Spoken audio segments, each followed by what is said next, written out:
Bonjour, je m'appelle Yann Gagné, je vous présente la capsule du club de photos de Drummond. Aujourd'hui, on va aborder l'ouverture. Vous avez sûrement entendu parler du triangle des Bermudes? Ben là, c'est le triangle d'exposition qu'on va parler. Donc, on parle, premièrement, il y a la sensibilité de l'appareil, les ISO. On a aussi la vitesse d'obturation et le troisième, ben c'est l'ouverture. L'ouverture, on rouvre quoi exactement? On ne parle pas d'ouverture d'esprit ici, là. On ne parle pas non plus du boîtier comme tel. L'ouverture, là, ça se passe dans votre objectif. Alors, pour tous ceux qui n'ont pas de réflexe, vous pouvez passer à la prochaine chaîne. Mais pour ceux qui sont intéressés, on continue. Pour vous prouver d'ailleurs que ça ne concerne que l'objectif, je me débarrasse de mon boîtier. J'ai mon caméraman ici, André Michaud. Tu veux m'aider? Oui, merci. Oh, voyons. Fais attention à mon équipement. Oui, oui, on a de la misère. Bon, on poursuit. Alors, je vous ai dit, ça concerne l'ouverture, concerne l'objectif. Ça rouvre quoi? Ça rouvre l'intérieur. C'est à l'intérieur de votre objectif, on a le diaphragme. Ça ressemble beaucoup à l'iris de l'œil. Lorsque l'iris se rouvre, on laisse rentrer plus de lumière dans l'œil. Hein? Lorsqu'il se referme, le trou, la pupille devient plus petite. C'est la même chose pour ce qui est de nos objectifs. En fait, celui qui a inventé l'œil s'est beaucoup inspiré des objectifs. Donc, à l'intérieur, vous avez plusieurs lamelles. Je vais vous montrer même un exemple pour aller plus loin. On voit ici à l'intérieur les différentes lamelles qui vont refermer justement le trou. Donc, l'ouverture, là, je reviens là-dessus, là, c'est l'ouverture, c'est le diamètre, la grosseur du trou par laquelle la lumière pénètre dans votre objectif. Ceux qui sont capables de... Ceux qui ont le sens de, pas de l'ouïe, mais plutôt du regard aiguisé, vous remarquerez deux choses. J'ai justement les grandeurs de mes trous. J'ai en haut des F. F divisé par 2,8, F divisé par 5,6, F divisé par 11. Ça, en fait, là, c'est cette façon-là que l'industrie va représenter de façon graphique, là, va inscrire l'ouverture sur vos objectifs. Hey, ça va pas bien, là, avec la misère, moi, là. Hey, qu'est-ce qu'il y a, André? Ben là, c'est parce que tu dis, là, F-ci, F-ça, puis là, de la manière que je peux voir, là, le petit chiffre, c'est un gros trou, puis le gros chiffre, c'est un petit trou. Bon. André veut parler. Bon, on avait dit qu'on ferait une vidéo à deux, je pense que ça va être au sens propre. Fait que donc, André, tu me disais, pourquoi que quand le chiffre est grand, le trou est petit?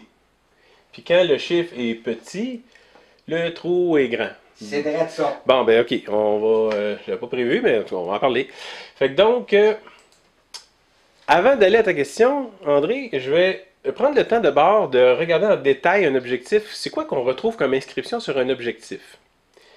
Au départ, si vous avez un objectif qui est, par exemple, ici, à 50 mm, on l'inscrit dessus pour savoir quand même de quel objectif on parle.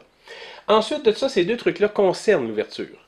En bas, ici, vous avez toute la plage d'ouverture possible que cet objectif-là peut s'ouvrir ou se refermer. C'est la même chose.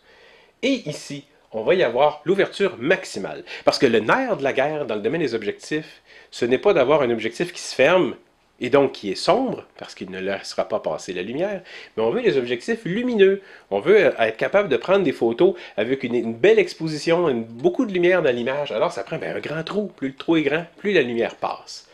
Et c'est ce qu'on va vous identifier sur vos objectifs. On va vous mettre l'ouverture maximale habituellement. Souvent, ce sont des petits chiffres, hein, comme ici, 1, 8, des fois 5, 6. Prenons mon objectif que j'avais tantôt. Même celui-là, ici, là, regardez, on voit 3, 5, 5, 6. Même lui, il y en a deux. Pourquoi qu'il y en a deux? C'est facile. C'est un zoom. Lui, il a des focales, finalement, il en détient plusieurs. Donc, il avait besoin de détenir au moins deux ouvertures. En fait, son ouverture maximale, 3.5, c'est lorsqu'il est à son 18 mm. Lorsque je zoome au maximum, lui ici, il se rend jusqu'à 140. Et bien là, son ouverture vient de tomber à 5.6. Finalement, on va être capable de répondre à ta question, je pense, André. Ça s'exprime sous forme d'un ratio, hein? F divisé par 1,8. Mais je vous niaise pas, c'est vraiment une division. F divisé par 4, F divisé par 5, 6, F divisé par 11. C'est quoi le F? Je viens de le dire, ça s'exprime sous forme d'une division. Qu'est-ce que ça signifie? F, c'est votre focale, tout simplement. Vous avez un 35 mm, c'était ça le F. Vous avez un 85 mm, C'est ça votre F. Moi, ici, le mien, c'est un 18-140. Fait qu'en fait, on considère que j'ai deux F. J'ai le 18 et j'ai le 140.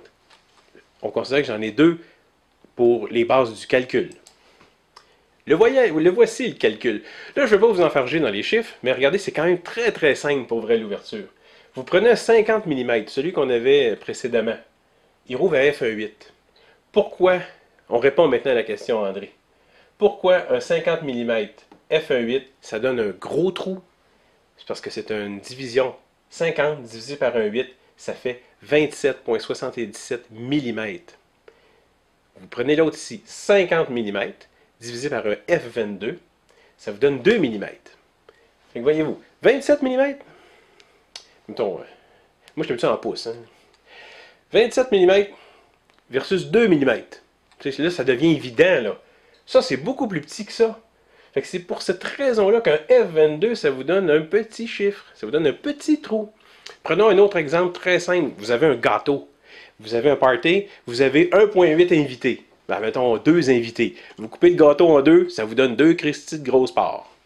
Mais vous avez 22 invités, voire vous avez 32 invités. Ben là, vous allez être obligé de faire des feuilles de gâteau pour réussir à nourrir tout le monde. Fait que chacun va avoir un petit gâteau. C'est juste ça la logique derrière les ouvertures. Hey, ça veut-tu dire cela que... Ça veut-tu dire que si je vais avoir dans un party et qu'on m'offre un morceau de gâteau, je vais dire, ben tu vas m'en donner un morceau de F8. Ouais, j'avoue que, dit de même, par exemple, tu viens de me donner une idée. Si, admettons, tous les pâtissiers de la Terre avaient décidé de standardiser leurs portions avec ça, des F, avec des divisions finalement, c'est vrai que ça a l'air niaiseux, dit de même, mais ça pourrait marcher. Parce que regardez là, ça là c'est juste des objectifs, je pense que c'est des Nikon, je suis même pas sûr là. En tout cas, regardez, on vous a mis une chier d'objectifs. On sait qu'il y en a sur le marché, hein.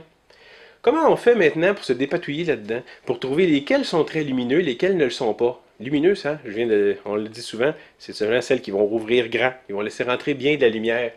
Bien, c'est ce qu'ils ont fait. Ils ont décidé de standardiser ça avec des valeurs comme ça, F1.8, F4, F5.6, F11, F22, avec des ratios tout simplement. Parce que si au lieu, chaque objectif, vous avez indiqué en millimètres, il rouvre de combien? Fait que si on dit, lui il rouvre de, mettons, 35 mm, lui il rouvre de 7 mm, ça vous dit quoi au niveau de la luminosité? Moi, ça me dit rien, puis honnêtement, vous êtes supposé, vous aussi, de dire que ça vous dit rien. Vous vous dites que ça vous dit quelque chose? Non, vous vous trompez. Ça vous dit rien. Moi, en tout cas, ça vous dit rien, pas tout. Merci, André. C'est vrai de ça. Ça dit rien. Ce qu'il fallait faire, c'est que si je vous parle de division, je reviens à mon gâteau de tantôt, peu importe la grosseur de mon gâteau, si je vous dis, mon gâteau, tu le divises en 1,8, on va le savoir que vous allez avoir 2 grosses parts. Ou à peu près, tu sais.